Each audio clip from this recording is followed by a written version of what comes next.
we are actually live. We're live. Well, hello. We had to just have the obligatory "Are we live?" talk. If you're joining us and it's not live for you, then you might want to skip forward until the questions start. Should be able to see when you scan over it when it changes from this screen to another screen. My guess is probably about 10 minutes. We can maybe lengthen our conversation to be 10 minutes. Yeah, at a push. That's normally what we try. We have lots to talk about. Don't you worry. Oh yeah. So Jack, you can make the post on. I am loading up Facebook for the very exact reason that you just gave. So fun time. Lovely picture of Durham in the snow. Yeah, nice summary one for the Summer Spectacular 3. See it often. Yeah, you should just save this one for the finale to really put everyone in the summery mood. I feel about you, Hugo, but it felt distinctly autumnal for me today. I wouldn't call this summer anymore. Yeah. It felt very rainy for me. It felt quite springy. Spring showers, you know. It's always spring in Redruth, to be fair. That is that's what they say. They always say it's always spring in Redruth, which is the foggy month. Redruth. Yeah, Redruth is the foggy month. They call it the fog capital of the Camborne and Redruth area. No, they don't. They don't. That's what they call 4 lanes. I mean, like it does. It's really ridiculous. The amount of times I've asked you what the weather is in Redruth, and you'd be like, "Oh yeah, foggy." What? Like we probably get fog about once a year here. You can barely see 1 kilometre. Definitely clouds as fog then. Oh no. All right, about to put the post out.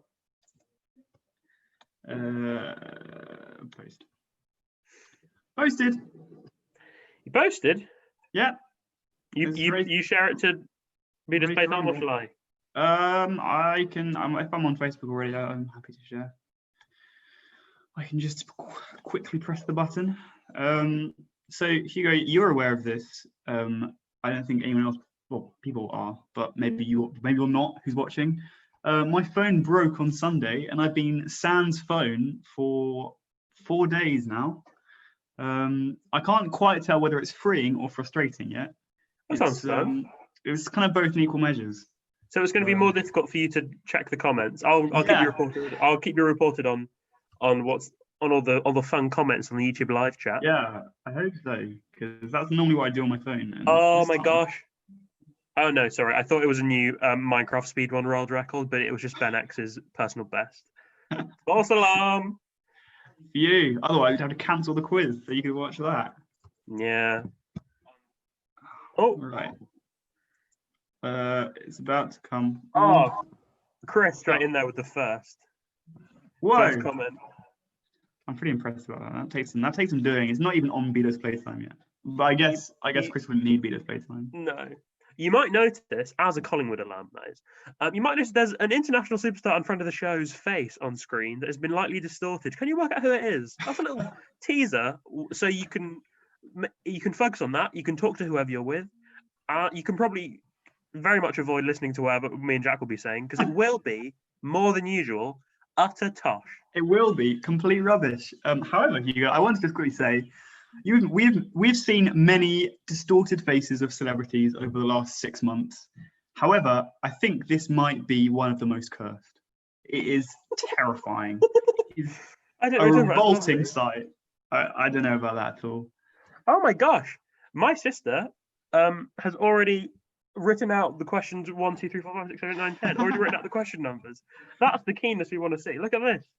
Look at this. I don't believe that. They're in the winning mindset. They really want this win. And you know what? I don't blame them. You can't blame them, because you know what? There's a prize on offer for the winner. Do you know what else? There's a team there's a round choice on offer for the person who gets the best team name. So I'm not sure they can team name. I'm not sure they can beat Soup, to be honest.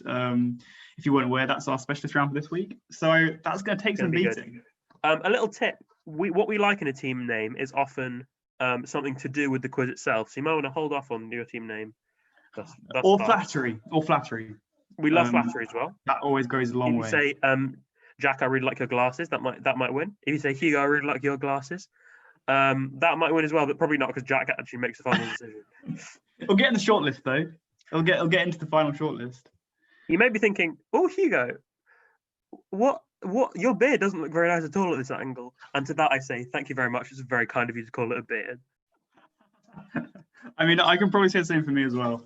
It's I'm not sure We whether it's have laziness more than anything. what you call mature facial hair. And by mature, I mean pubescent. Yeah, I'd say just about pubescent. I'd say. What do you think of my new fragrance called Pubescence? I don't ever want to smell it. That's for sure. That sounds awful. New sponsor? No, absolutely not. Absolutely not. I don't know about you, Jack, but I've just taken up a new hobby. I've created a Stan account on Twitter for The Chase. I know. I have clogged it, and I'm not sure I like where this is heading because it doesn't appear to be heading for using college. If you feel so called, do follow @not the Chase on Twitter. I don't think we can allow to. Does that do it? He'll be. I'm not an elected official. That's true. You can do whatever you want. I just wasn't fast enough to meet you. Ah. You weren't. Okay. Right. How are we doing? How are we doing? Bad, you know? We've got some fun rounds. It's an easier than it has been. We've had complaints that the links round's really hard. I think this is an easier links round. Good. The first round is a links round. If you've not joined us before. How many quizzes have we done at this point during this lockdown period? I would say we have probably done, this is our 13th. 13th. Yeah, we're going to get to just to 14, aren't we? 14 quizzes is pretty good for lockdown, though. I'm happy with that, to be honest. Yeah, so that means we did 10 weekly. Oh, we had a few gaps in the middle. To be fair, we also had exams. It's been a long time, hasn't it? It will be coming up to 6 months since we left Durham, so long old time, but we'll be back soon. All right, well, what time do you want to get started, Hugo? We'll get started at the usual 8:35, I think. Yeah, that's not a good idea. Do comment in the YouTube chat what name you think would better suit Jack than Jack. For example, Howard. I don't know about that, Hugo. Or no, it's Tim. It's Tiny Tim, isn't it? I'm not tiny, whiny little Tim. No. I mean, hey, Tim's a perfectly decent name, but but your name isn't Tim, Jack. Your name is Tiny Winnie Tim. Tiny Winnie Little Tim, to give him his full name. I'll have you know I'm almost 6 foot, so. Well, yeah, but I'm probably about 5 feet taller than you, Jack. You're just because you're so tiny weenie. But just absolutely not. We both know that you're not as tall as me. It's been tried and tested. I absolutely tower above you. Many times. If you've ever seen me standing next to Jack, it's like Jack is a tiny little mouse standing next to a really, really tall tree. It is one of the things I feel like Hugo is most annoyed about in this world. I'm not as tall as Jack. It is an indisputable fact. But I'm taller than my brother, so that's the important thing. Hello, if you're watching, Rory. Hope so.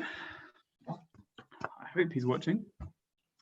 Hugo, how many snow days have you experienced in Durham? You probably experienced the same number as I have. I remember a very fond occasion outside Cadman, having a snowball fight with my good friends Sam and Alex, friends of the show.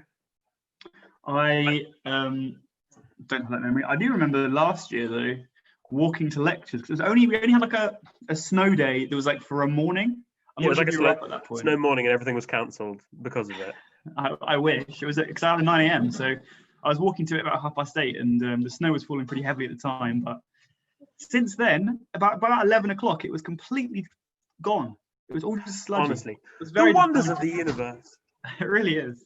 Annabelle says height is a social construct, and I agree.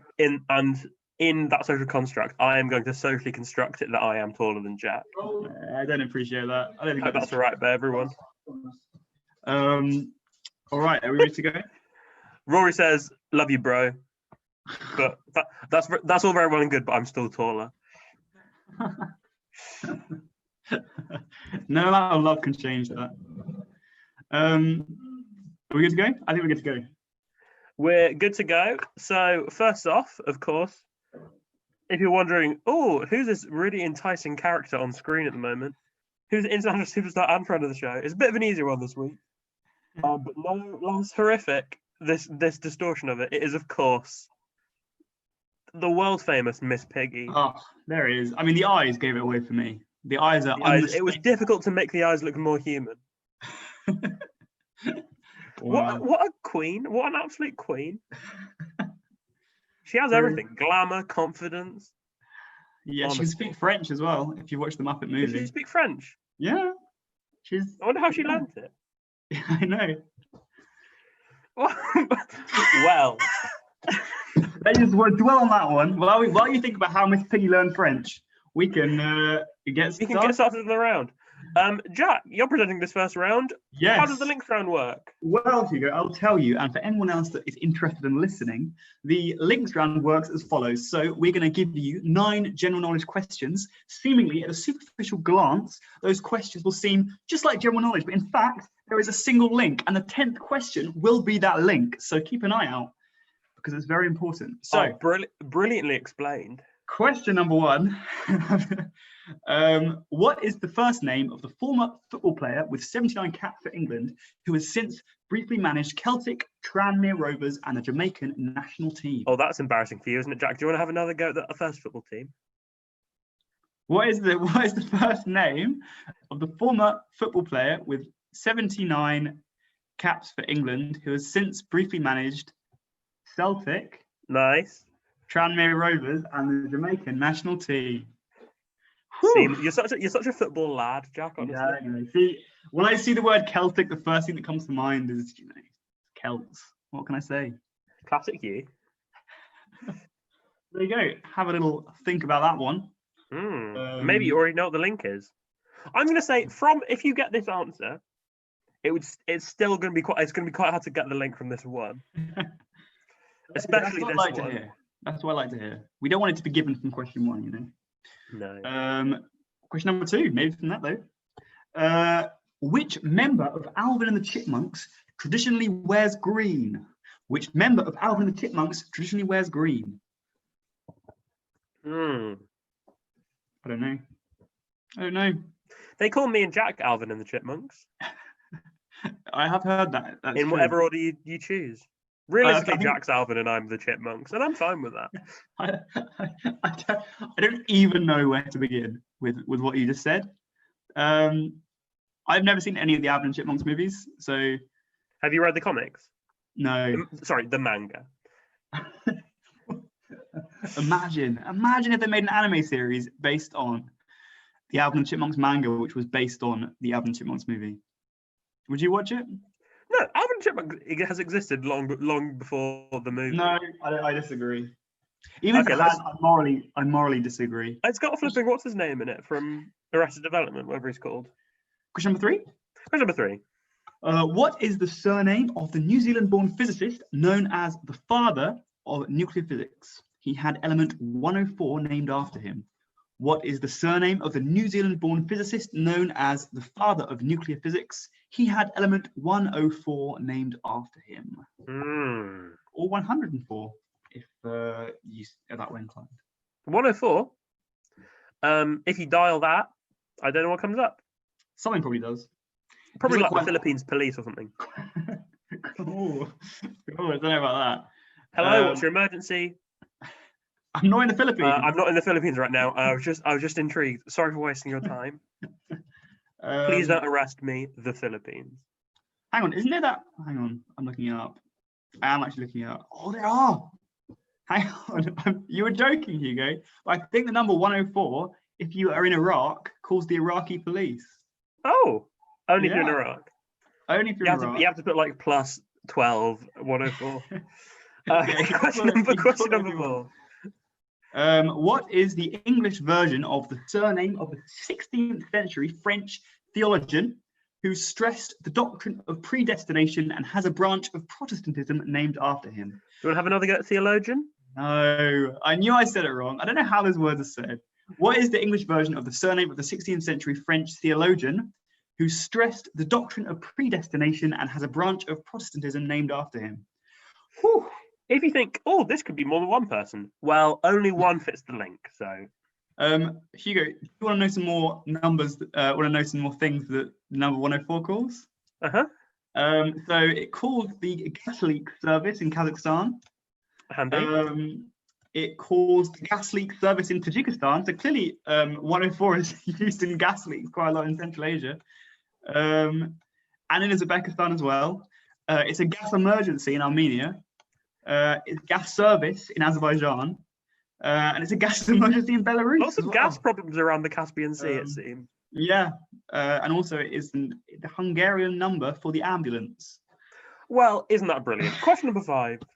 Question number 5. What term refers to a network of wild rabbit burrows or an artificial structure used for farming rabbits?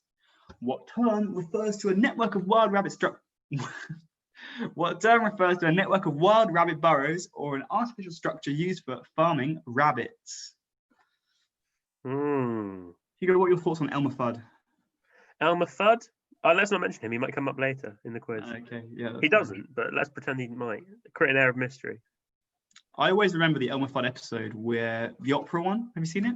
Oh, you probably haven't seen it. I was never that into Looney Tunes, if I'm completely honest with you. That's fair. You should check it out. It's quite a witty satire on Does the it hold up? operatic genre. Sorry? Does it hold up? I actually haven't seen it in about 10 years, so probably not. Question number 6. Which modernist novel shares its name with the Latinized name form of Odysseus? Which modernist novel shares its name with the Latinized name form of Odysseus? I didn't mean to write name and form, but I did. You can pick which one you prefer. Or name form, that's fine. Name and form, that brings you back to high school. Name and form at the top of your essay. Oh, no, ours was called Choose a Group, and it was called Secondary School. Why? I don't know why so many people have an issue with me calling it high school. High school? Who do you think you are? For being Vanessa Hudgens? I know, but that's what my school's always been called.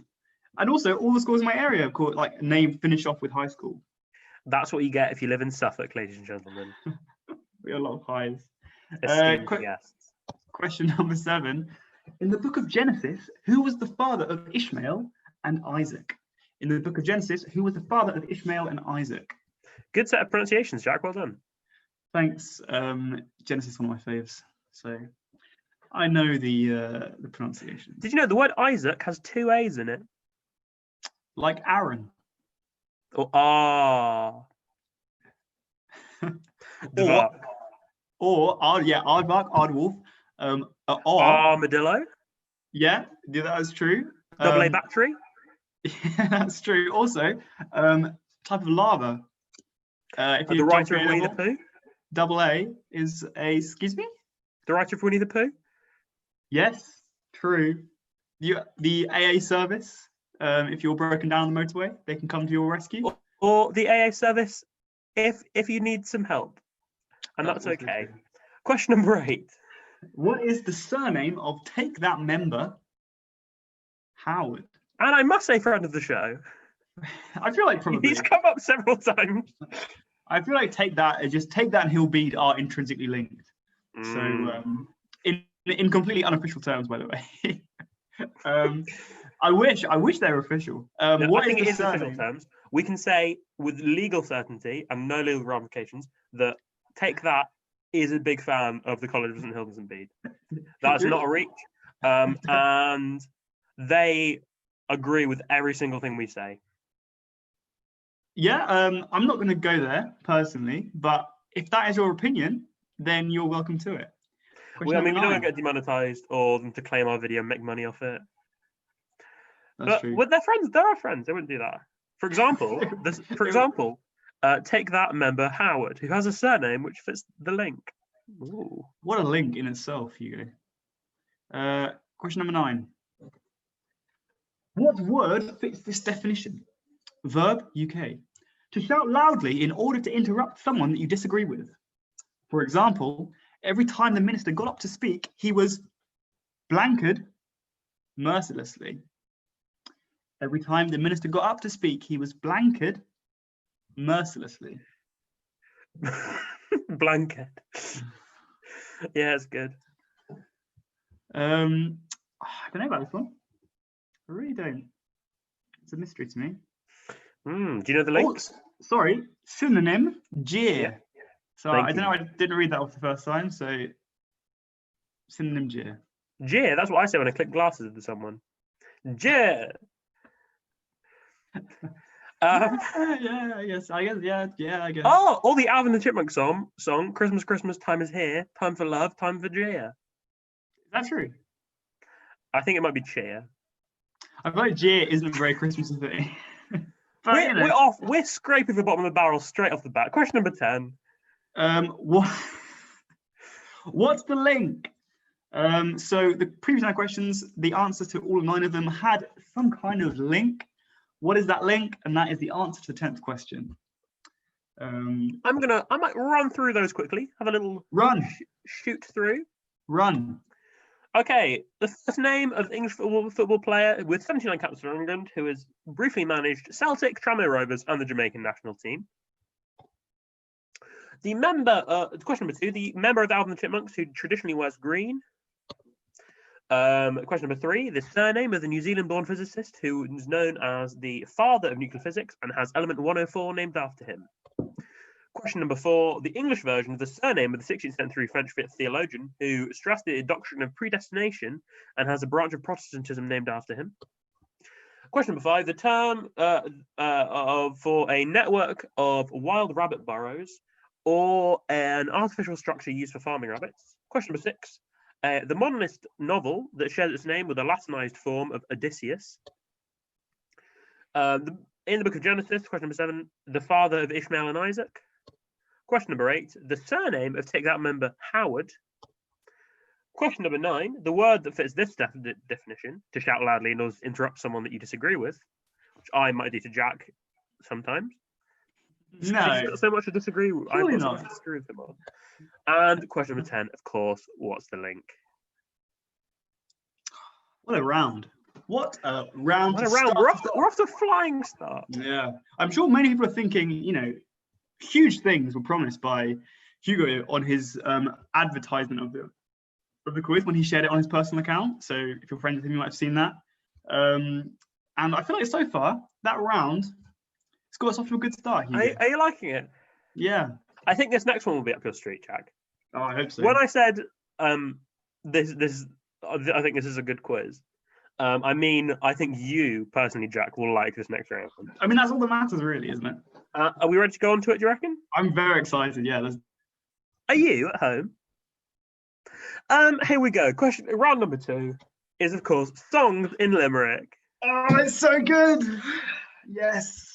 Yeah, I'm a huge As a fan. little extra tease while we're doing the quiz, if you work out what sheet music that is behind, very well done. I know what it is. I'll tell you at the end. I'm not sure if you'll necessarily be able to get it from that anyway, but you know. If you know it, you're a massive nerd. Thanks, Jack. Okay, question number 1. I'll explain what it is. I have written 10 limericks, and all the limericks are referring to like the plot or something about a song of the world. All pretty famous songs, I'd say. Mostly, anyway. And I'd like you to tell me the name of the song. I don't need the artist, just the name of the song. Just to reiterate, I'm after the name of a song. So question number 1. A talented chap on the keys, like he's probably played thoroughly, played tunes to the drunk who've had many dreams sunk, and say, play us another one, please. The underline is just to help me with the stress when I'm reading it out.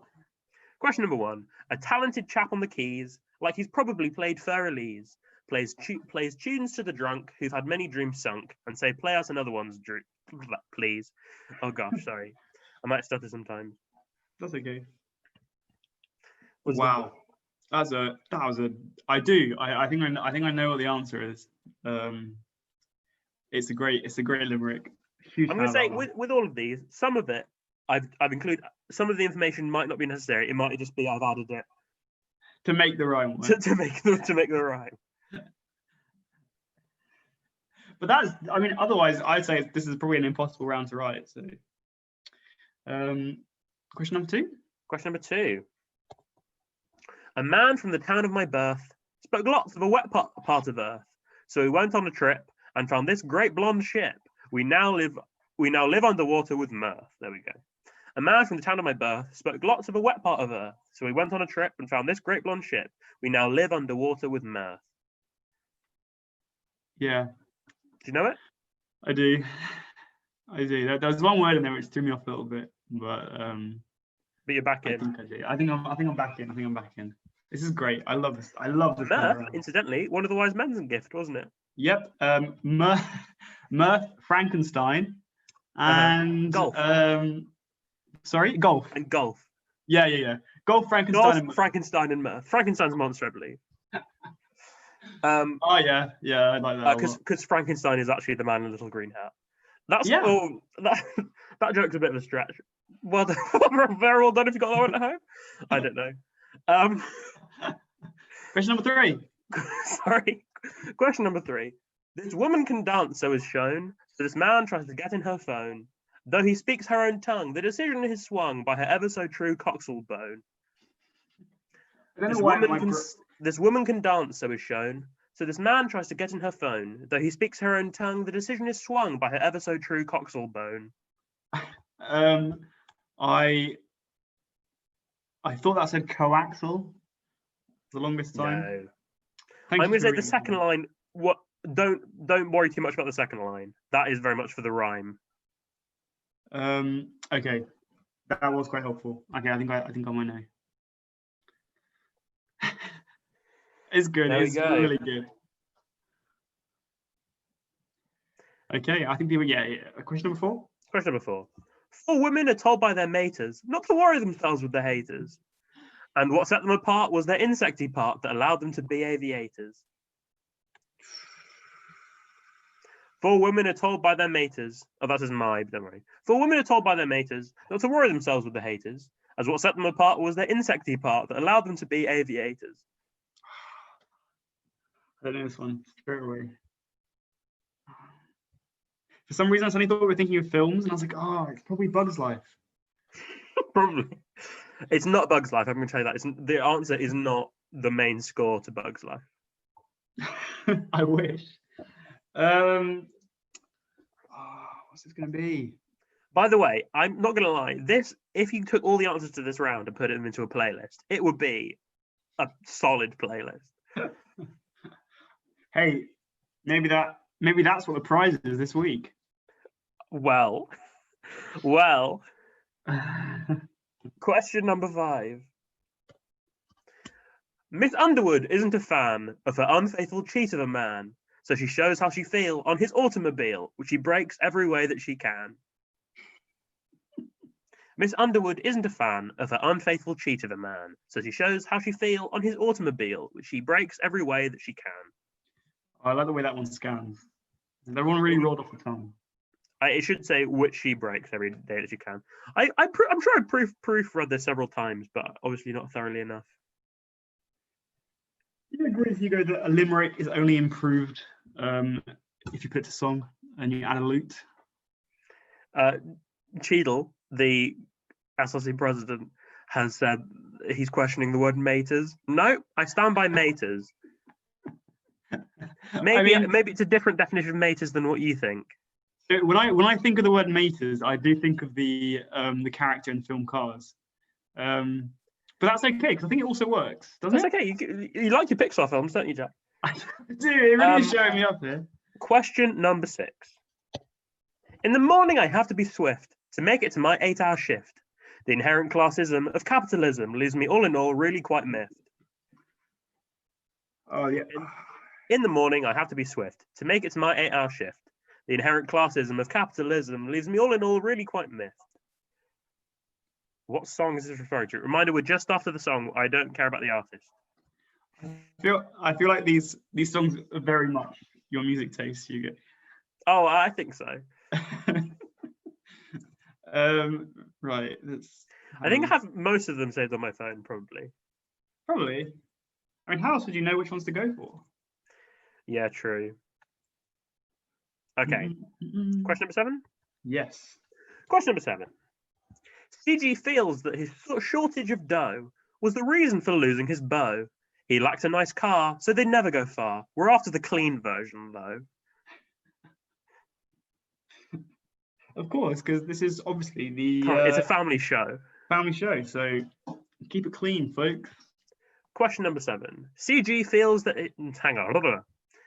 It's hard to read this one. There's lots of contrasting phonemes. CG feels that his shortage of dough was the reason for losing his bow. He lacked a nice car, so they'd never go far. We're after the clean version, though.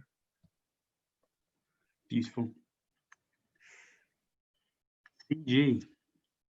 What a CG, name. that might be CG might be a clue to the artist, perhaps. I don't know. Okay. Question number 8. Question number 8. Here we go. They equate feeling love for some guy to a day that saw 60k die. Equally, one's love life should not be bloody strife, so the metaphor doesn't apply. That might have a little bit of my own opinion in there as well. Question number 8. They equate feeling love for some guy to a day that saw 60k die. Equally, one's love life should not be bloody strife, so the metaphor doesn't apply. I feel like I was going on okay to start with, but I'm slightly tailing off here. I'm not entirely sure of the last couple, I don't think. I'm sorry to say. Well, maybe they got harder. Who knows? I'm sorry about this text not being very true. centered on this one, but that's okay. Oh, it looks fine to me, so that's fine. Well, I don't think it is, but that's okay. I mean, no, it's not, but it looks okay. Question number 9. The most loyal man that could exist. His love, therefore, cannot be dismissed. In his chorus is found that he won't run around, so strike jogging from your fun date list. I realise I've already done this ending as a rhyme for another limerick, but that's fine. The most loyal man that could exist. His love, therefore, cannot be dismissed. In his chorus is found that he won't run around, so strike jogging from your fun date list. That's very impressive. How long does it take you to come up with these limericks? I feel like an acceptable amount of time. Yeah, there you go. That's all. That's fair play. They're very impressive. They are very impressive. Question number 10, I guess. The pièce de résistance. Oh, I wouldn't say that. I can't remember which one I put last. Okay. The speaker makes a great to-do in the core being of me and you. Are we Chris and Christina or pure ballerina? Because there's no way you can be the two. The speaker makes a great to-do in the core being of me and you. Are we Chris and Christina or pure ballerina? Because there's no way you can be the two. Chris and Christina. Well, there you go. Or yeah, I'm not sure about that one either. I'm sorry to say. I'll run through those again. So I'm going to trip over my words a lot, but I'll read them all again. Question number 1. A talented chap on the keys, like he's probably played Pharrell Lee's, plays tunes to the drunk who've had many dreams sunk, and says, "Play us another one, please." Okay, this is going to be a struggle. Question number 2. A man from the town of my birth spoke lots of the wet part of earth. So we went on a trip and found this great blonde ship. We now live underwater with mirth. Question number 3. This woman can dance, so is shown. So this man tries to get in her phone. Though he speaks her own tongue, the decision is swung by her ever so true coxal bone. Question number 4. 4 women are told by their maters not to worry themselves with the haters, as what set them apart was their insecty part that allowed them to be aviators. Question number 5. Miss Underwood isn't a fan of her unfaithful cheat of a man, so she shows how she feels on his automobile, which she breaks every way that she can. Question number 6. In the morning, I have to be swift to make it to my 8-hour shift. The inherent classism of capitalism leaves me all in all really quite miffed. Question number 7. CG feels that his shortage of dough was the reason for losing his bow. He lacked a nice car, so they'd never go far. We're after the clean version, though. Question number 8. They equate feeling love for some guy to a day that saw 60k die. Equally, one's love life should not be bloody strife, so the metaphor doesn't apply. Question number 9. The most loyal man that could exist. His love, therefore, can't be dismissed. In his chorus is found that he won't run around to strike jogging from your fun date list. And question number 10. The speaker makes a great to-do in the core being of me and you. Are we Chris and Christina or pure ballerina? Because there's no way you can be the two. Woo! Thank you. That took a lot. Wow. I could do it. A break. Oh, I think we all could. I'm also during this break, I think we're gonna have a little segment we like to call My Facts with Jack. Why are you doing your first one. I'm going to go get myself a glass of water. Go for it. So, I'm glad you're all here today because I want to tell you a little story.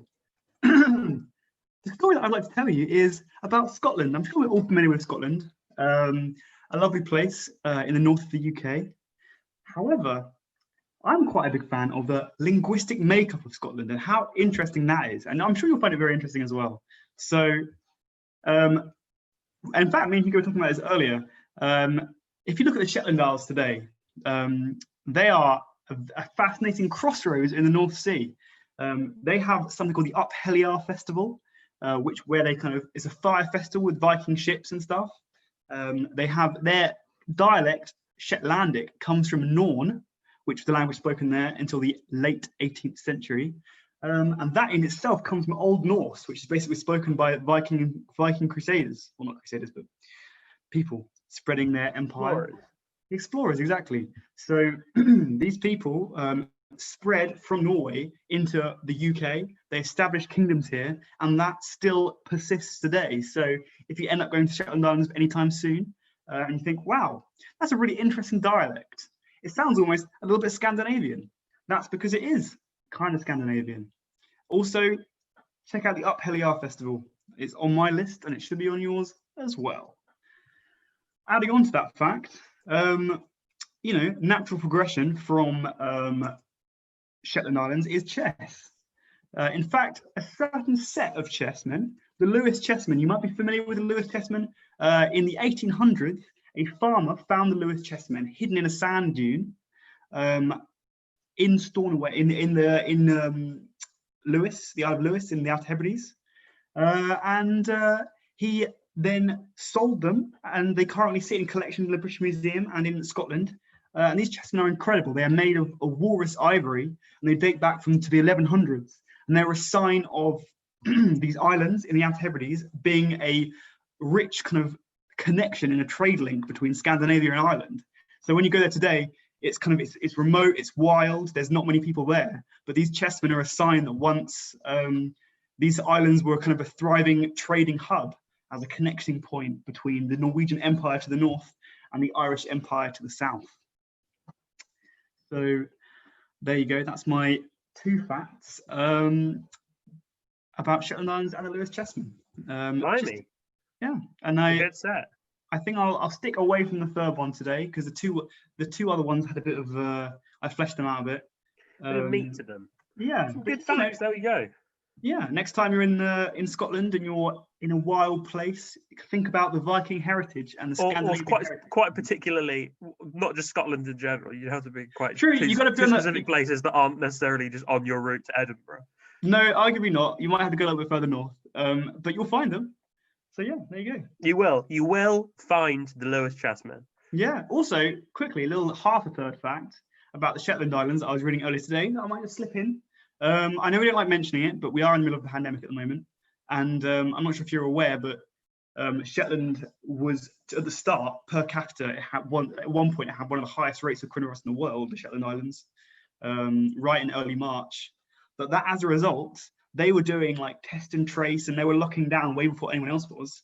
And now the island, they call it a bit of a mini New Zealand because the island is almost completely free from coronavirus and is trying to lock itself down from the outside. So not to get any cross-contamination in. So there you go. And I think we've learned, as well as lots of other things, if you don't want to talk for a while, mention the Scottish Islands to Jack. In the best way possible. It was very interesting. I am doing my diss on them as well, but I won't so there we go. So come back next time where we will ask Jack what his diss is about. Yeah. Well, that'd be a great time. And now it's time for the next round.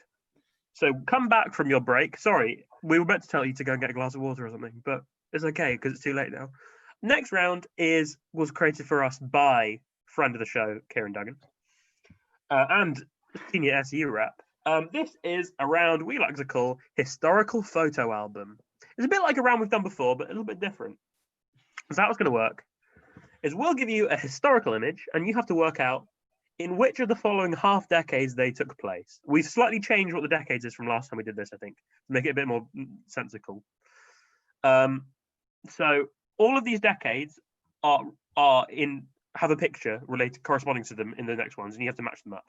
So the decades are 1970 to 74 to all the ones on screen, basically. Every single half decade of 5 years between 1970 and 2019. And we're defining a half decade as either from a 0 to a 4 or from a 5 to a 9. Cool. Thank you for that, Hugo. I'm very excited to get this round started. There we go. There might not be much for us to say, but I'm sure we'll find a way. So, question number 1: what half decade is this from? This picture.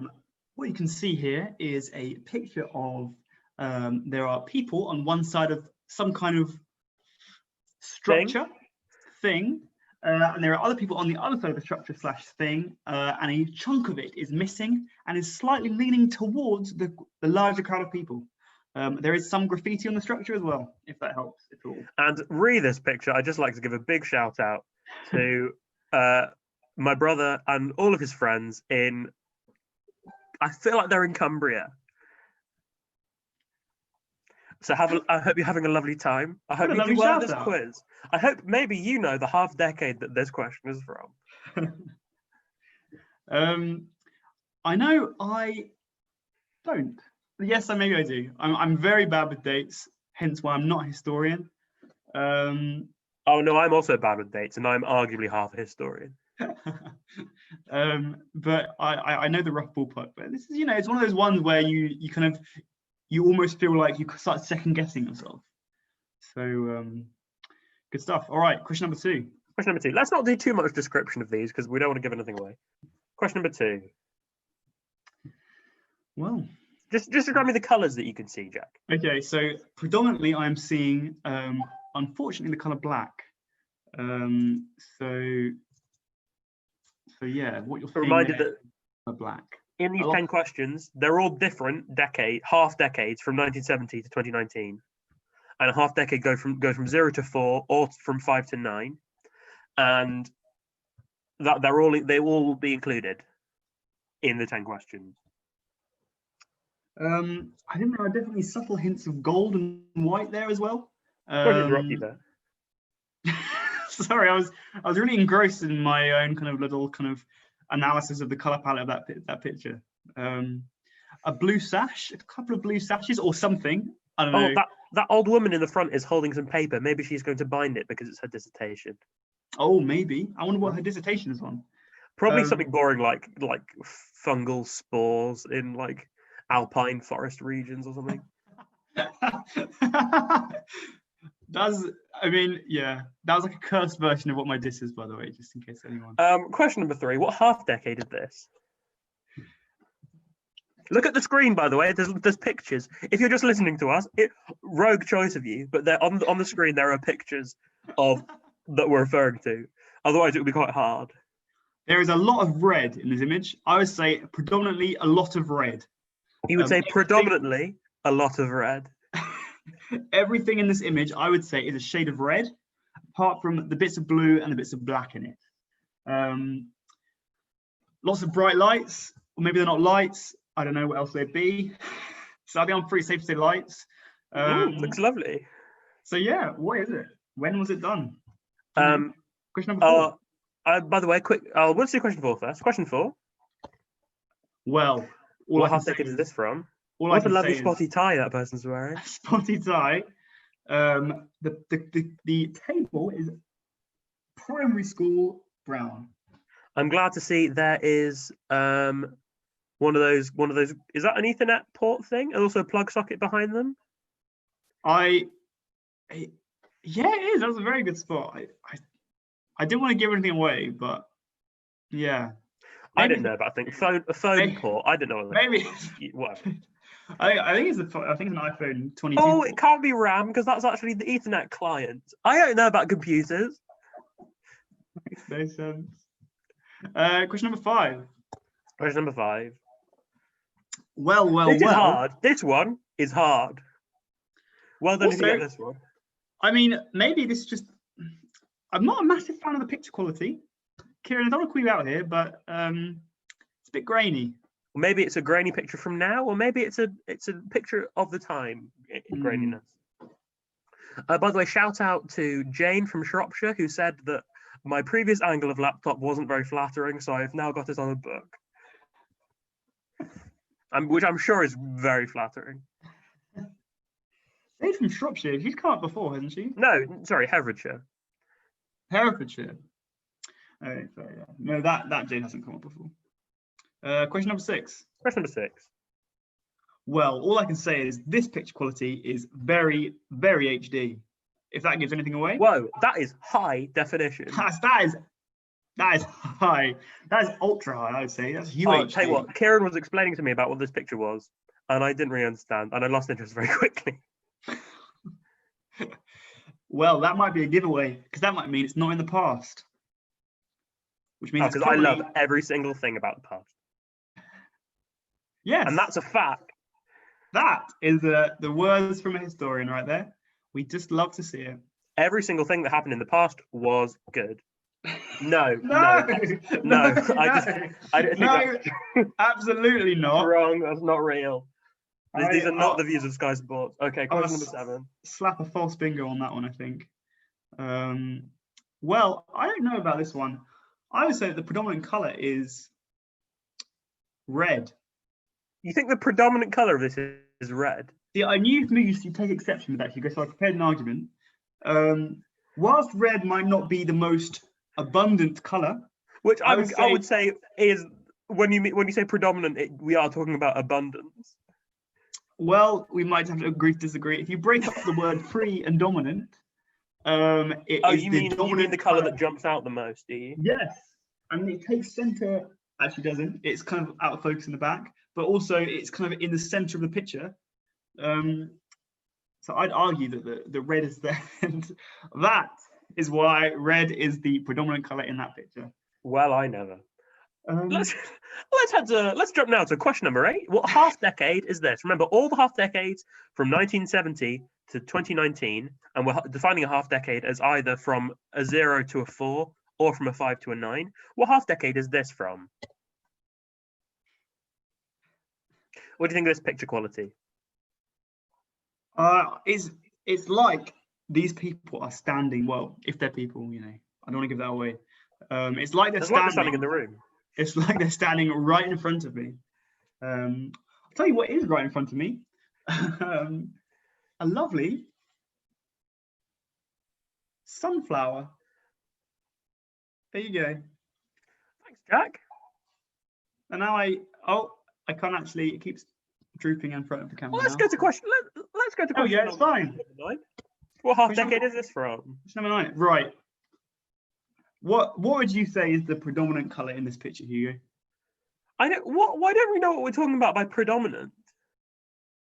What would you say it would be? Do you mean what colour you notice first? Yeah. In which case I'm going to say white. It's funny, I'd say red. Yeah, you've got your eyes drawn to red. You're a bit like a bull, or how people think bulls work. People have said that before. That you're a bit like a bull. They do remind me of a bull. Wait, no. I'll show you what I've got in front of me, Jack. Yes, please do. This really small plastic car. Oh, Hugo, and it's not, and it is not 3D. Can you tell me what would that be used for? Can you give me a practical application of that plastic car, please? Toothpick. Ah, yeah, nice. I can see that. Question number 10. I'm sorry about absolute drivel. Oh, lovely. Question number 10. Yeah. There you go. That's all I've got to say about that. Yeah. An iconic image. Don't go out wearing this, I recommend, especially not in a public park where there might be dogs not on leads. That is a huge giveaway, Hugo. I can't believe you just said that. Sorry. Yeah, arguably, or just going out in it, to be honest. I think anywhere there'd be a kind of inherent risk of,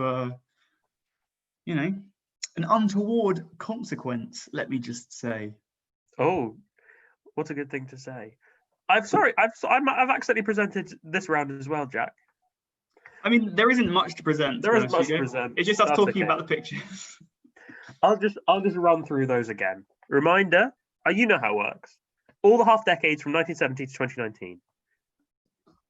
And the half decade is either from 0 to 4 or from 5 to 9. Right. And they're all included. And no duplicates. And none missed out. I think. Question number 1. What half decade is this from? Question number 2. What half decade is this from? This is quite a hard round. Not going to lie. But yeah, it's a good time. Question number 3. What half decade is this from? Question number 4. What half decade is this from? I've set myself up for failure. You have, by question 10, you won't be, you'll only be audible to dogs. Well, hopefully they might eat my meat dress or something. Whoa! No, I It's didn't such a say anything. liability! I cannot believe you just said False that. bingo. False bingo! Question number 5. What half decade is this from? Question number 6. What half decade is this from? Question number 7. What half decade is this from? Oh, It's like bogeys. showing the range off there. Question number 8. What half decade is this from? Oh, really good there. Question number 9. What half decade is this from? Oh, yeah. And question number 10. What half decade is from? Well, if you heard that, you must be Yeah. a very small child or You've got young person dog. ears. All right. The dolphins hear well? Yeah, because they do echolocation, don't they? Okay. Now we've had that round. I'm really sorry about us. I really recommend muting the quiz. Now it's our first specialist round. Last week, a team we decided had the best team name, probably because their team name had something to do with Squirrel Nutkin. Although I'm not sure if it did actually. It might be flattery as well. It could be that too. Yeah, quite possibly. And they requested that we have a round. They got to pick a specialist round for this week, and this week it's on soup. Soup, all things to do with soup. So here is a general knowledge round, not general knowledge, specific knowledge about soup. So Let's see how we get on. 1 point for each, obviously, with all of them. Question number 1. Which New England seafood soup, often thickened with cream, is usually served with saltine crackers or hexagonal oyster crackers? Ooh. Well, I think Which New England seafood soup, often thickened with cream, is usually served with saltine crackers or hexagonal oyster crackers? very rich, you go. Do you think? If it's thickened with cream, probably. I'm thickened with cream. Is that okay? Guess what I had today? Half a pot of Alpro soya yogurt. Don't give it away. That might be one of the answers. I hope not. Half a pot? Yeah. Or half a big pot? Yeah. Well, there we go. Not very nice. You put that in Jack's facts. Did you not sweeten it at all? No. Why did you do that to yourself? So my brother accidentally bought he was buying regular yogurt for something we were making, but he accidentally bought Alpro yogurt instead. And I'm really keen to find out more. I reckon we're going to go on to question 2 first. Yeah, go for it. Okay, question 2. Teapot do ankle is an anagram of which classic soup? Teapot do ankle is an anagram of which classic soup? Go on. What were you making with yogurt? I think it was a curry. So the thing was, we needed to shift it. So none of us were going to really eat it. So we were going to take it to some cousins at the weekend who we were going to give it to, because we know someone in their household very much likes Alpro yogurt. However, we couldn't wait that long. So me and Sam decided to split the pot between us today, and just eat it all. And we both felt a little queasy afterwards. I don't believe in your household you didn't have some honey to put on it. Well, if there was a house that would definitely have honey in, it would be your We house. don't have honey. Also, it was like a kind of an endurance challenge. We were going to eat it pure and primal. We were going to have a primal form of the Alpro yogurt. So there was not going to be enough of your toxic masculinity. Sorry. Question number 3.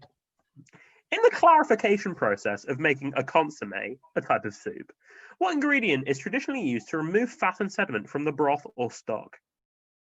In the clarification process of making a consommé, what ingredient is traditionally used to remove fat and sediment from the broth or stock? I think this is true because it was on the first line of the Wikipedia article. This might be That's wrong, fine. but this is what it said, so I'm going to say it's fine. Wikipedia is always true. Also, I'm going to draw attention to the fact it says ingredient. We're not after a utensil, we're after an ingredient.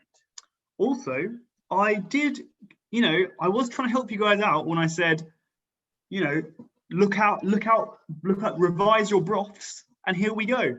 See, it was not just wordplay. I was actually trying to help you win. So read those things I write. No looking up stuff now, though, because that would be cheating. Don't do it now. There you go. What do you think of that bread on the side, Jack? Do you think that looks delicious? It does look delicious. I was thinking that as well. It's so golden. It looks really crunchy. Yeah. Oh. I did that crunch noise. I hope that was okay with everyone. No. ASMR. That's next week. We'll have a general knowledge round, but the link will be. We're not quite out of ideas. We've done an ASMR. Question number 4. No, let's please not go down this road. Gazpacho is generally associated with Gazpacho is generally associated with which region of Spain?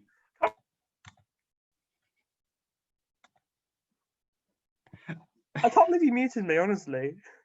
It was awful. If there's one thing I'm always going to mute, it's ASMR.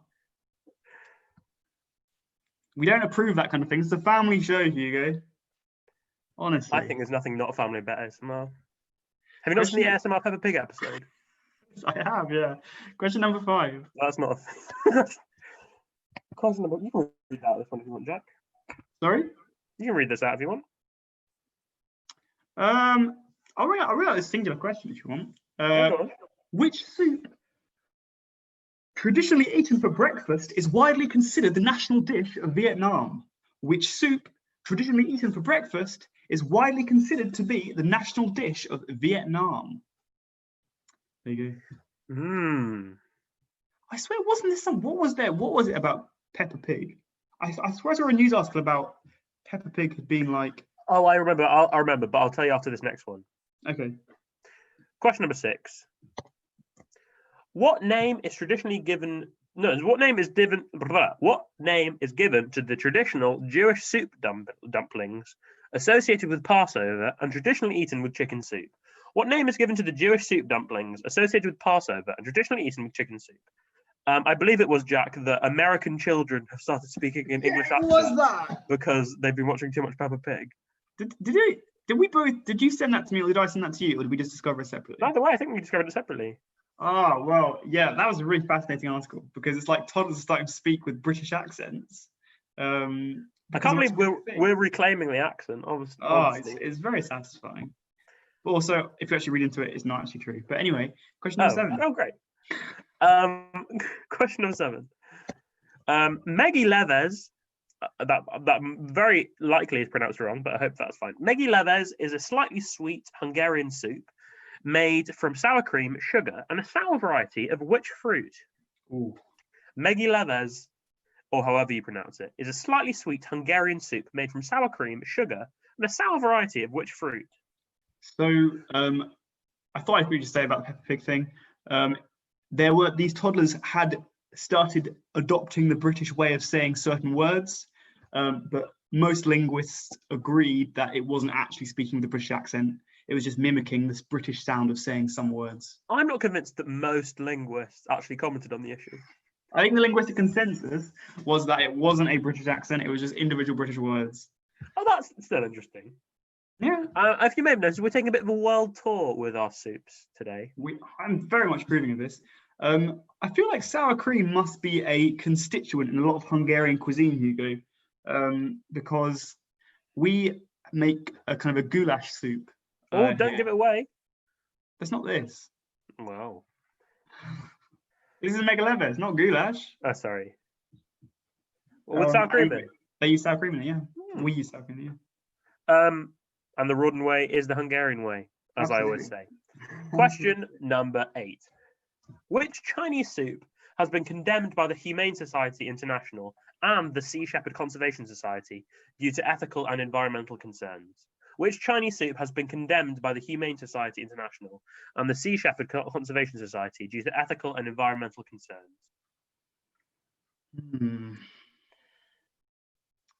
Well, we Um, very much do not advocate this. Kieran has commented, sour fruit to swallow. Read the Meggy Leather's question. Which is a great reference to when I thought the expression was a sour pill to swallow. But then Kieran pointed out that not many pills are sour to the taste, but quite a lot are bitter to the taste. I wish more pills were sour. That would be quite exciting. Alas. They're not. Will you change your name to Meggy Leathers, Jack? I would probably think about it. Okay. Question number 9. I hope you're ready for me speaking some Dutch. Yes. Which of the following is a Dutch soup? Which of the following is a Dutch soup? Schnert, Nilpad, Tot, and Venster. I would say that you almost definitely got one of those pronunciations wrong, but I don't know which one it was because I don't speak Dutch. Which of them is a Dutch soup? Schnert, Nilpad, Tot, and Venster. Thank you for that, Hugo. I did write down somewhere, but I haven't actually. All of these are Dutch words, and I wrote down somewhere what all the ones that aren't the soup mean. But I haven't written that down anywhere that I'll be able to access it. So I think if the words, 2 of those words I recognise as being quite similar in German, so it might be that. So maybe I know that when we get around to it. No, probably not though. Probably not though. Question number 10. Cavakia is a fish soup which gets its name from the Cavaki cooking pot, in which ancient Ionian fishermen may have made the dish. In this regard, the ancient Greeks knew about this soup. Something else the ancient Greeks probably knew about was the movement of plants in response to the direction of the sun. By what scientific name is this process now known? Cavakia is a fish soup which gets its name from the Cavaki cooking pot, in which ancient Ionian fishermen may have made the dish. In this regard, the ancient Greeks knew about this soup. Something else the ancient Greeks knew about was the movement of plants in response to the direction of the sun. By what scientific name is this process known? Hopefully you've been paying attention 2 weeks ago and 4 weeks ago and 6 weeks ago. No, just 4 weeks ago. And you might know it. Maybe. Let's do the questions again, just in case you need to look over them again. So we're after a New England seafood soup. Teapot du Ankle is an anagram of which classic soup? What ingredient is used to remove the fat and sediment from a consommé? No, from a broth or stock, to make a consommé. Gazpacho is associated with which region of Spain? I will clarify that by region I am after an autonomous community, not like a small region, you know? So, for example, I wouldn't be after... no, I can't build a good example. Question number 5. Which soup traditionally eaten for breakfast is widely considered the national dish of Vietnam? What name is given to Jewish soup dumplings eaten Passover and traditionally eaten with chicken soup? Meggy Leves is made with a sour variety of which fruit? Which Chinese soup has been condemned by the Humane Society International due to ethical and environmental concerns? Which of the following is a Dutch soup? Schnert, Nilpad, Tot, or Venster? Maybe that's how it's pronounced. And by what scientific name is the movement of plants in response to the direction of the sun? Wow. There we go. And Jack, as you know, often we have as the background to Wipeout, which is the next round, a animated film. This time, it must confess, it's not an animated film. What? I'm just going to brief you for that. No. It's still good. You'll still enjoy it. I hope so. Okay, so here comes the Wipeout round. Jack, would you like to explain how the Wipeout works? Yes, I can. So the Wipeout works as follows. So we're going to give you 10 questions. Each one of those questions are seemingly general knowledge. That's because they are actually general knowledge. However, the catch to a Wipeout round is if you get an answer and you write it down, however that answer is wrong, You get 0 points for the entire round. However, you can just choose not to write anything, and that won't be a plus or a minus in your favor. That will leave your point total the way it is. However, if you put an answer out and it's wrong, that is 0 points for the entire round. 0 points for the entire round. So without any further ado, thank you very much, Annabelle, for this round, by the way. Friend of the show. Sunday School Musical.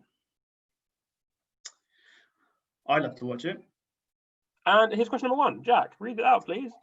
Question number 1. What is the official language of Algeria? What is the official language of Algeria? There is actually 2, according to Wikipedia, which I take as the proper source. There are also official language, not like most common language or whatever. Yeah. There's 2 possible options, but we only want 1. But it could be either. It can be either, yeah.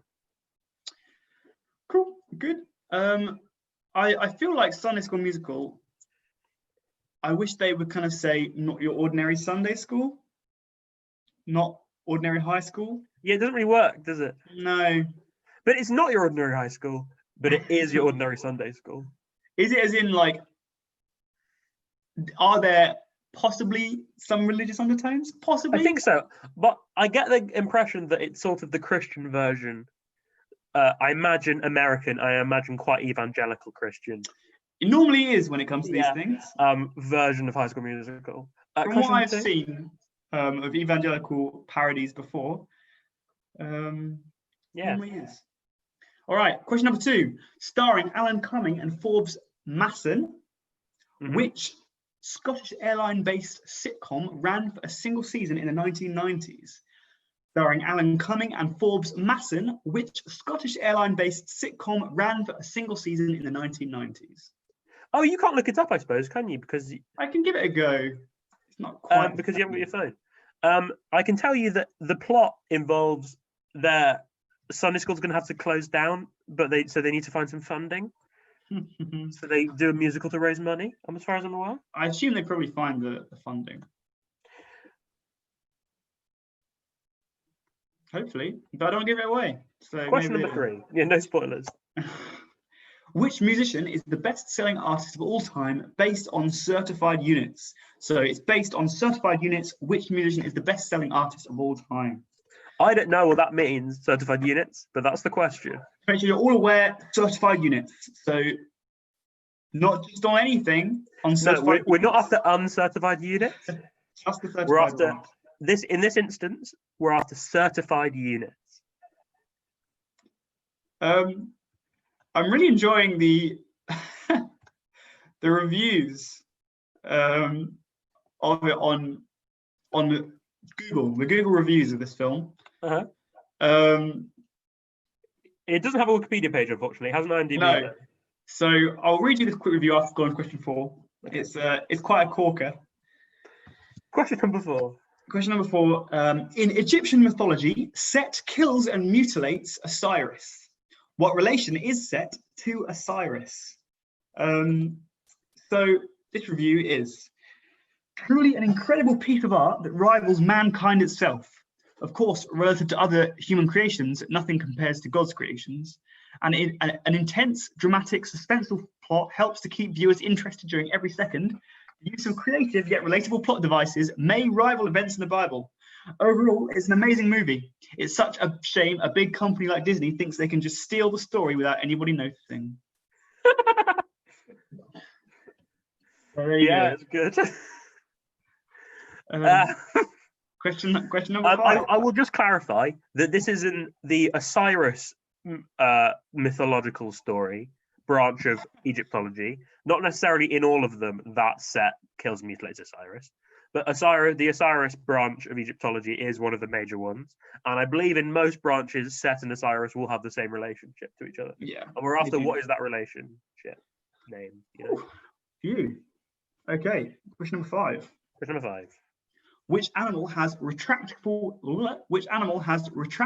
webbing and venomous spurs but no stomach? Which animal has retractable webbing and venomous spurs but no stomach? Here we go. One of the highest grossing movies of all time, this enthralling saga is often considered a guilty pleasure in certain serious movie lover circles, despite its 11 Oscars. with a 3D conversion from the medium's pioneer-in-chief. Titanic is a big screen romance every bit as epic as you remember. Cameron was clearly inspired by the challenge of reproducing the event with a physical verisimilitude and impact inconceivable in numerous previous film and TV versions. I feel like this isn't talking about Sunday School Musical. Oh, and then it goes into it starts giving the introduction to the B-movie script underneath. So okay, I think that might be a little tongue-in-cheek, Hugo. Do you think that might be a little spoof response? I think it might be, yeah. Oh, by the way, I'll tell you later, don't worry. Okay. Question number 6. The ester ethyl acetate has a characteristic smell similar to which confectionery? The ester ethyl acetate has a characteristic smell similar to which confectionery? So ethyl acetate is actually my grandmother's name. That's brilliant. Someone has put the entire plot to Pearl Harbor in one of the reviews. Of Sunday School Musical. Yep. This person said 10 out of 10, very exquisite piece of art, a movie for all ages. Martin Scorsese approved cinema. It's a classic, and Disney should die for trying to copy this work of art. It's a love letter for cinema lovers, a fresh diamond in the rough, a very entertaining story that keeps you wanting more. Amazing experience for people of all ages, 10 out of 10. I'm feeling like probably High School Musical came first. I feel like it probably Maybe did. not. Maybe not. I don't want to say that for certain, but I feel like that's likely. This came out in 2008. And when High School Musical come out?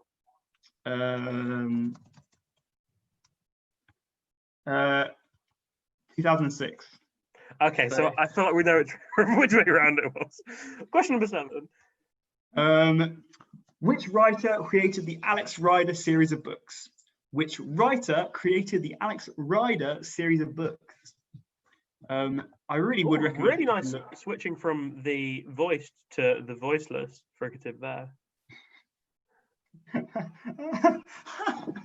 Oh no, this person has really not slightly gone over their head all these parody reviews for this one person.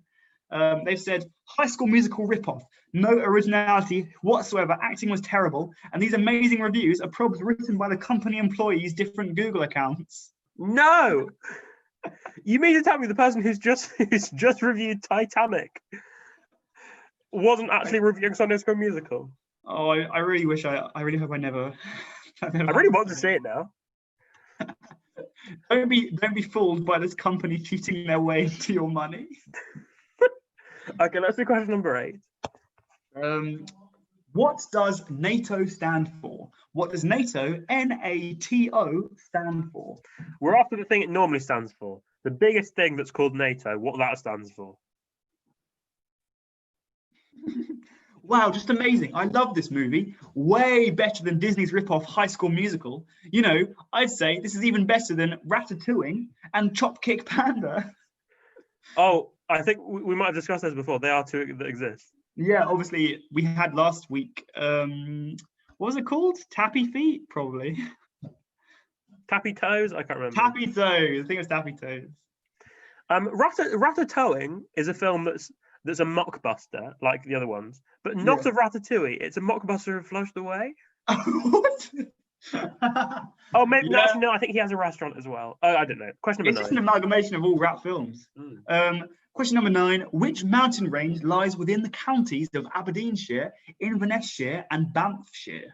Which mountain range lies within the counties of Aberdeenshire, Inverness-shire, and Banffshire? Whew. You. Oh, no, not going to read that one out. Some are a little bit, you know. Yeah, not going to read that one out either. It was very spicy. It was actually a pretty good movie. I like the part where they sing. I haven't seen the movie, by the way. Yeah, nice. Brilliant.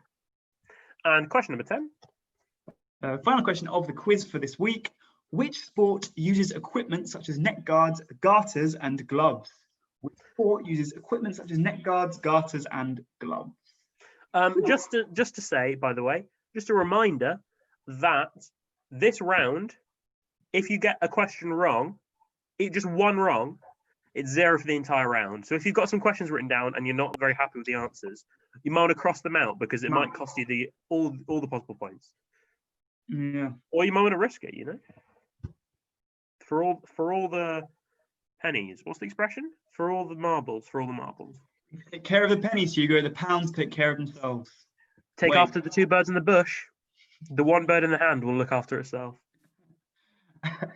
There we go. That's another quiz done. Let's whip through the answers, shall we? I'm going to just go through these again. So we're after the official language of Algeria, or one of the official languages. As always, Wikipedia, whatever it says on Wikipedia, we take as truth. So if you get an answer wrong, you might want to quickly edit the Wikipedia article for it and then show us, and then we'll give you the mark. Question number 2. The Scottish Airlines sitcom that ran for a single season in the 1990s. The musician who is the best-selling artist of all time, based on certified units. As always, they're all based on certified units. What relation is Set to Osiris? Which animal has retractable webbing, venomous spurs, but no stomach? Question number 6.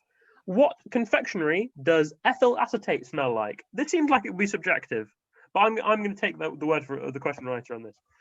The writer who created the Alex Rider series of books. What NATO stands for? Question number 8. What NATO stands for?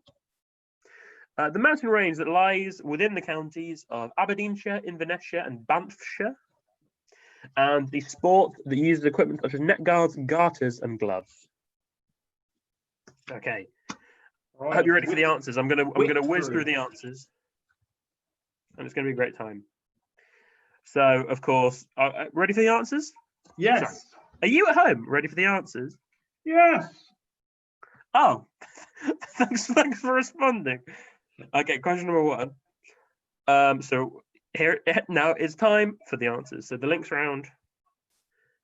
Question number 1. The first name of the former football player with 79 caps for England, who has since briefly managed Celtic, Tranmere Rovers, and the Jamaican national team, is of course John. The footballer is John Barnes, and the first name therefore is John. John Barnes, famous rapper from that rap that England did, I believe. Question number 2. The green member of Alvin Chipmunks is Theodore. Theodore. The other one is Simon. The other one is Alvin. But this one is Theodore we're after. The New Zealand born physicist was, of course, Ernest Rutherford. So we're after Rutherford. Ernest Rutherford? Rutherford.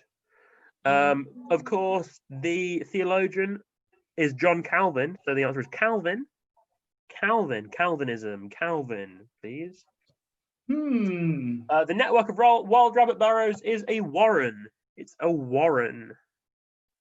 Warren. The modernist novel is, of course, Ulysses. Ulysses. The book of Genesis, the father of Ishmael and Isaac is Abraham. Abraham. What could the link be? Of course, the surname of Take That member Howard is Donald. His name is Howard Donald. And the word that fits this description is barrack. Oh, I think I might know which link is, Hugo. What could the link be? That is barrack. Okay, so the link, of course, is their US presidential first names. I'll just go through those. Classic. That is an age-old link right there. So this one, John, any number of presidents who's called John Tyler, John F. Kennedy, I was thinking of. Theodore Roosevelt, of course. Rutherford B. Hayes, Calvin Coolidge, Warren Harding, Ulysses S. Grant, Abraham Lincoln, Donald Glover in 2035, and Barack is spelled wrong for Barack Obama, but I was referring to Barack Obama. Good stuff. Then we had our songs and limericks round. By the way, this in the background is the sheet music for All Star by Smash Mouth. I'm not sure if you can see it from this bit. I don't know. This one is, of course, Piano Man. Do you like it? I've made it a microphone. I'm a huge fan of that. Yeah, That's Piano Man. This second one is Yellow Submarine. Great blonde ship. Blonde referring to the yellowness. Yeah, see, blonde threw me for a second, and then you got back and on. It clicked, Hugo. This one is, of course, Hips Don't Lie. The cocktail bone is the hip bone. Yeah, I didn't. The phone one threw me off. But the phone was just because they wanted to be special friends, you know. by Shakira featuring Wyclef Jean or Jean. I don't know. Maters, I'm referring to the old word for mother, the obsolete word for mother, and this is of course Wings by Little Mix. Oh, okay, yeah. Spread your wings, my little butterflies. That's the insecty part I was talking about. And aviators, people who fly, maybe. Oh, yeah, it's good. Miss Underwood isn't a fan, of course. It's Before He Cheats by Carrie Underwood. So yeah, that's a classic from yeah. me. No. Yeah. This is of course 9 to 5 by Dolly Parton. There's a bit of a theme here. 9 to 5. There's a little bit of like a theme of country. Only a couple. Yeah, I feel like it is a critique of capitalism. They let you dream just to watch them shatter. Yeah. You're just a step on the boss man's ladder, and you've got dreams he'll never take away. Damn, I've never analysed the lyrics to that song before. The CG, I was referring to CeeLo Green, and this is of course Forget You. We're after the clean version, not the rude word, please. We're after Forget You. In fact, as I'm going to say, you can't have the not clean version because I've literally specified the clean version in the question. It doesn't work either, does it? Oh wait, no, it does work. Sorry. This is of course Waterloo by ABBA. The Battle of Waterloo saw 60k, around 60,000 people die. It's a bit of a stretch, this one, but not ideal, really. Not ideal. I just thought it was a strange move from ABBA, you know. The most loyal man that could exist, as we all know, is Rick Astley. The answer is Never Gonna Give You Up. I didn't get that. On your first date with Rick Astley. What a set of songs, honestly. And this one is, of course, Human by The Killers. Are we Chris and Christina? Are we human? Or are we pure ballerina? Are we dancers? There we go. So that was Human. Nicely done if you got those. The historical photo album. I'll get out my notes now so I can tell you about what exact years these were. So this one, of course, I made it in a little clock. Do you like it? The half decade was 1985 to 89. So 85 to 89 was this first one. It is, of course, the fall of the Berlin Wall in 1989. Question number 2. The decade was 2000 to 2004. This is the Queen Mother's funeral in 2002. Not Princess Diana's funeral, I'm afraid. This was the Queen Mother's funeral in 2002. Bit of a sneaky one there. This is, of course, the Beijing Olympics opening ceremony in 2008. So the answer is 2005 to 2009. Question number 4. This is the signing of the Good Friday Agreement, as you can tell by the plug sockets behind them. This was, of course, in 1998. So the half decade is 1995 to 1999.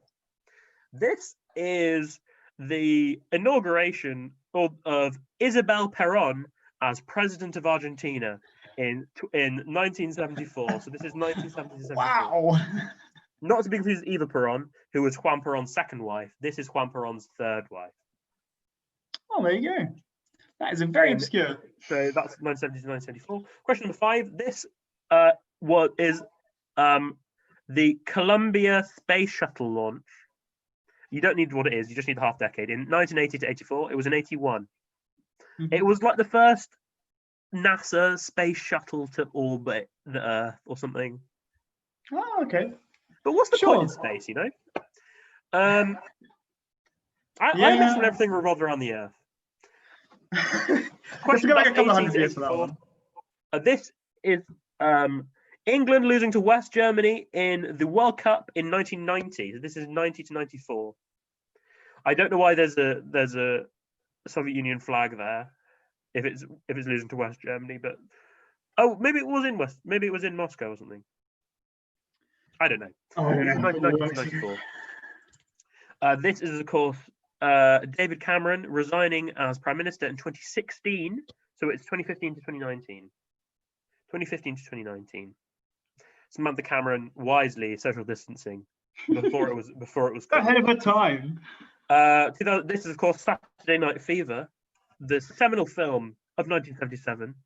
This is 1975 to 1979, therefore. And this last one, that makes it 2010 to 2014. This is, of course, Lady Gaga in her infamous meat dress at the MTV Awards in 2010. So 2010 to 14. Well done if you got those. What a round. Okay, then we had our soup round. This is, of course, clam chowder. I'll accept chowder.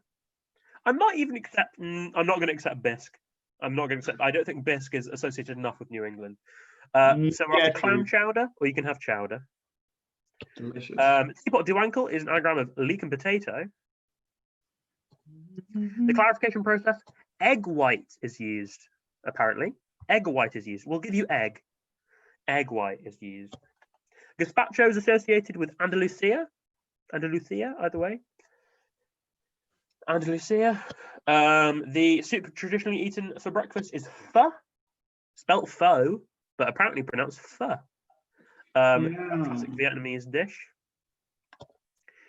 This is matzah balls, or just matzah. Matzah balls are the traditional Jewish soup dumplings.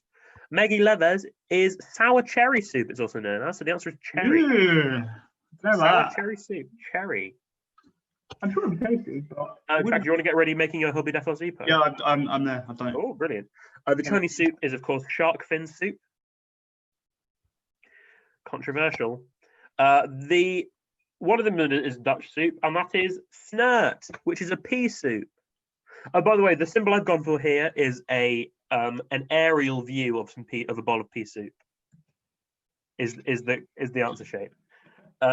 I think Venster could be window. Venster's window. That's right. I think tops might be dead. What? Well, it is dead in German. No, it's not. It's something like then or so. It's like an adverb, or I can't remember. Oh, okay. And nilpard, I think, is hippo. Yeah, that sounds all right. But snert was the correct answer for the Dutch soup. And this is, of course, heliotropism. Woohoo! Friend of the show, heliotropism. Then we had our wipeout. The official language of Algeria, you can have Arabic or Berber. Arabic or Berber. French is also widely spoken, but is not an official language. Arabic or Berber. This sitcom is The High Life. Do you like how the person on screen is saying it? I really like that. The highest person on screen. Not sure, actually. The one in the top right is higher. The musician with the best-selling artists of all time based on certified units. Very ballsy if you've answered this question, because I don't know what it means. Is Drake. Oh, I would never, ever have guessed Drake for that. No, question. me neither. Drake for that one. Set is the brother of Osiris. Set is the brother of Osiris.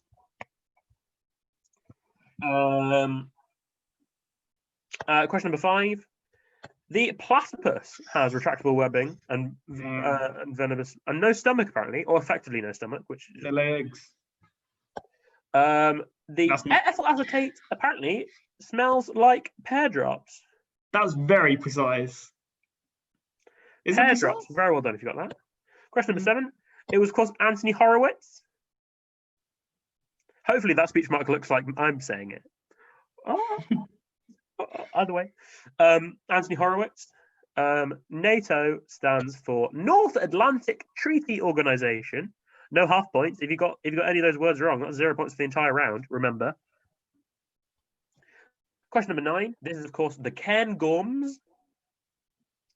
The Cairngorms, and this sport is ice hockey. Ice hockey. So add up your scores. Jack is or has made a post on the Facebook page Hildbede SRC, HILD space BEDE space SRC, and there'll be a post that says team names and scores, please. And we would like you to write your score total for all the rounds added together. The wipeout is only worth a single point per answer you get, to clarify, not double or anything. And also a team name. And we'll to make your way if you go. That actually wasn't the wording I used. I used the wording.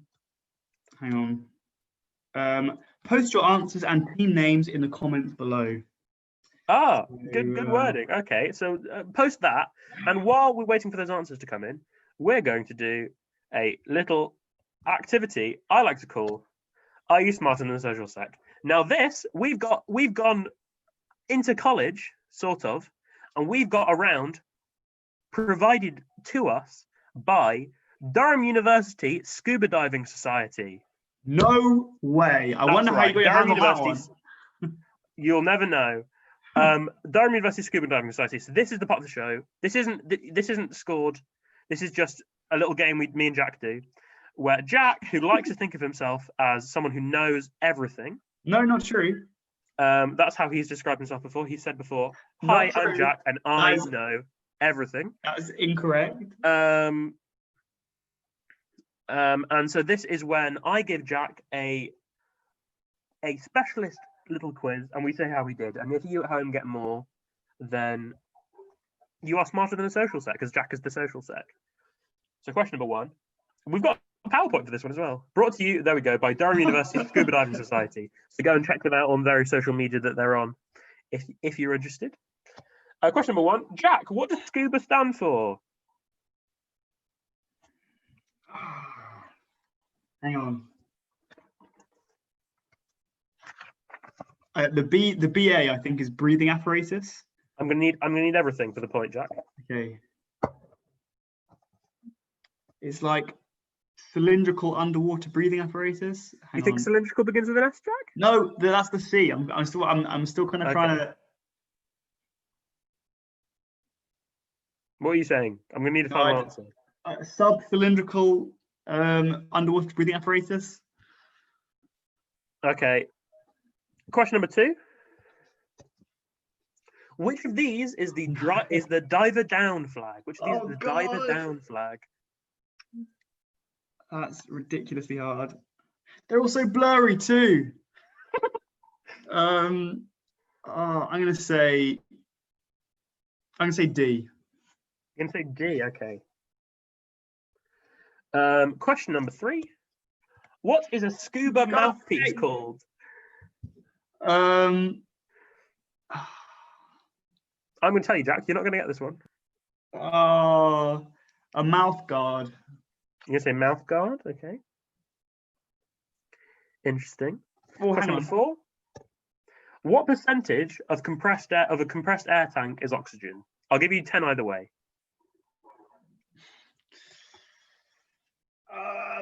I'm going to say 40%. You're going to say 40%, okay.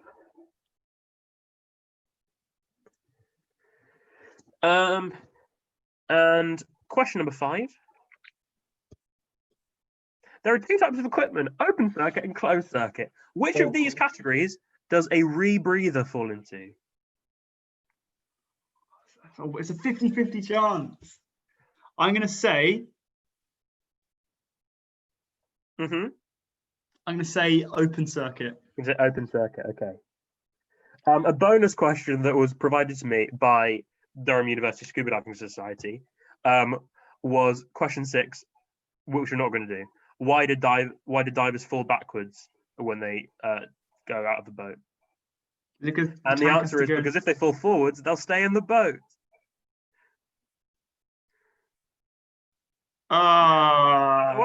Okay, so now we're going to go through the answers for this. While you should be getting in your answers and team names to Hillbeat SRC, scuba, of course, stands for self-contained underwater breathing apparatus. So you got that one wrong, Jack. Question number 2. I was so close. I'm going to tell you that diver down is A. B is man overboard, C is helicopter operations, and D is anchoring / mooring. I just assumed that because it had red in it, it would be danger. Well, no, it was A. That doesn't have... Oh, I see what you mean. Okay. Question number 3.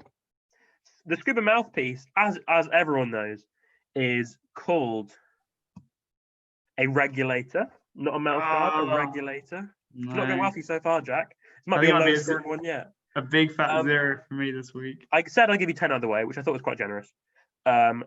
You said 40% of a compressed air tank is oxygen. It's actually 21%. Oh, what? The rest is nitrogen or something light, I think. Yeah. And question number 5. it was 50-50 choice, but I'm afraid it was a closed circuit. And you said. I don't believe I got 0. So if you got 1 point, you were officially smarter than Social Sec. Jack got 0. That was not good. I feel need to make sure my scuba diving knowledge is better next time. There we go. So now How are the teams going? it's time for the results. So don't look, Jack, because I'm gonna need to tell you about it. Oh, that's true. That's true. That's true. And we have got some good ones so far.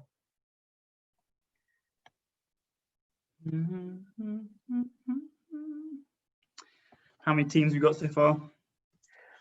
We have got six scores in. Oh, ho ho.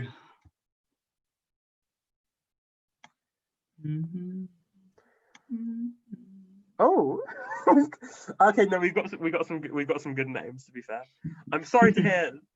Hopefully for Annabelle, this is the last time she'll have to quiz on her own. I echo that. Also, honourable mentions to Love Island. Sure, great.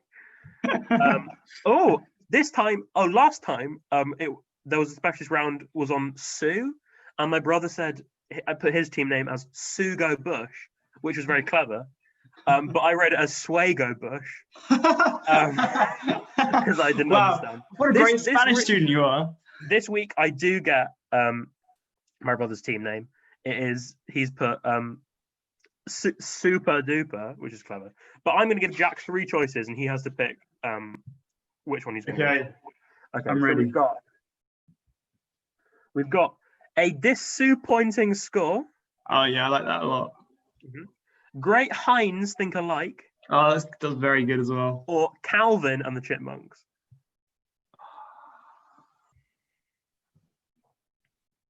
I think I might say, unfortunately, Calvin and the Chipmunks. I love the name, but I might stick with the soup. Respectable. Yeah, the soup motif. So I'm going to go with. So you're choosing between a disappointing score and Great Hinds Think Alike. I might have to go with Great Hinds Think Alike. I agree. I think you made the right decision. Very well done to Siobhan's team for Great Hinds Think Alike. You get to pick a specialist round. Very exciting time. And how about the winning score? Do we have that in yet, do you think? You're allowed to look now. While we're asking for a specialist round for next time, which will be in 2 weeks' time, our winning score, it looks like